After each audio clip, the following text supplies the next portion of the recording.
let's look at something completely different. Instead of strumming up and down, which we did in the last exercise, which was really good fun. Hope you enjoyed it. We'll do more of that a little bit later on. Let's have a look at the strings first of all.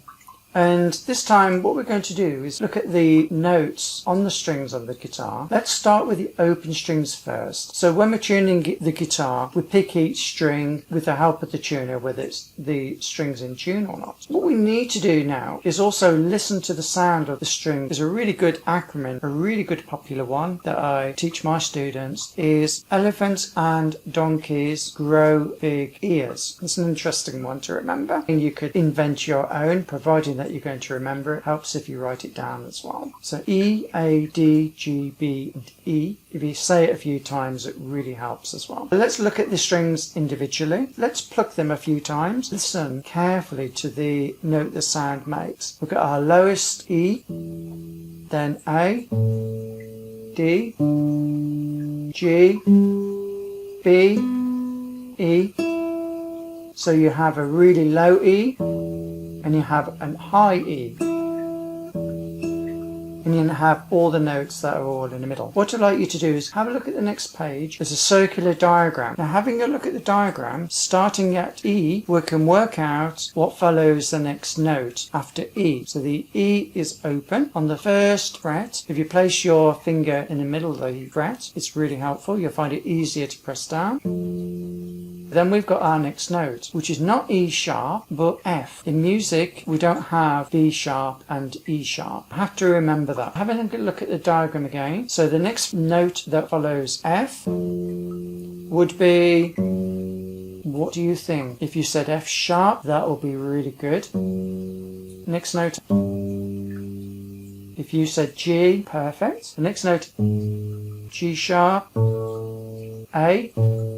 Next note after that, A sharp, B, C, C sharp, D, D sharp and E.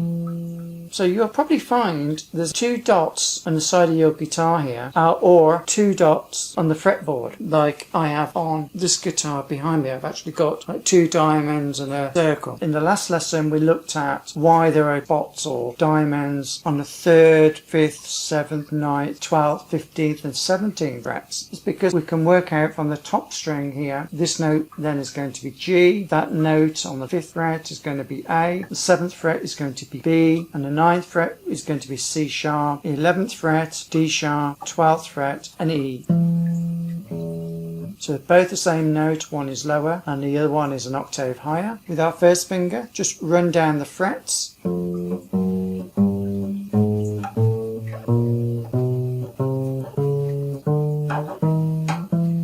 And then on the second string, we've also got the open note of A.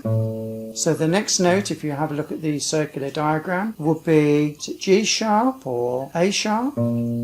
If you said A sharp, well done. So we have A sharp, B, C, C sharp, D, D sharp, E, F, F sharp, G, G sharp. On the 12th again, we find the note A. So we come back full circle. The circular diagram is really helpful for when you're playing notes. And we'll be looking at notes in the next song. You probably notice that we've got an A here on the 6th string, and we've got the same note A on the 5th string. 5th, 6th, 5th, 6th, 5th. It's exactly the same note. Looking at the note D on the A string. So the string below it on the 4th is also named D as well.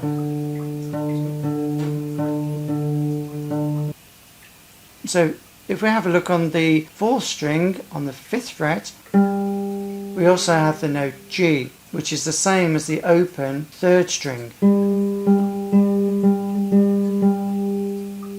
Now this is where it changes, where you've got on the 3rd string, on the 4th fret, you have the note B, open 2nd string,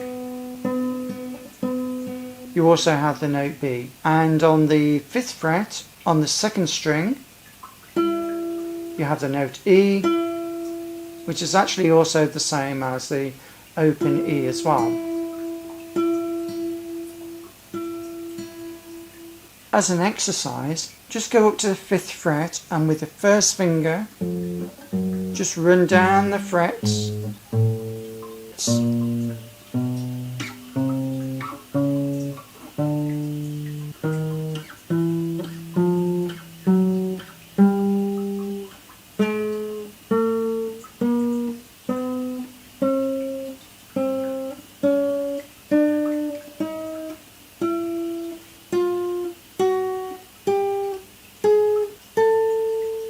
So listen to all those notes. It's a really good exercise to practice listening at the notes that you are playing. Well, thank you very much for watching this video.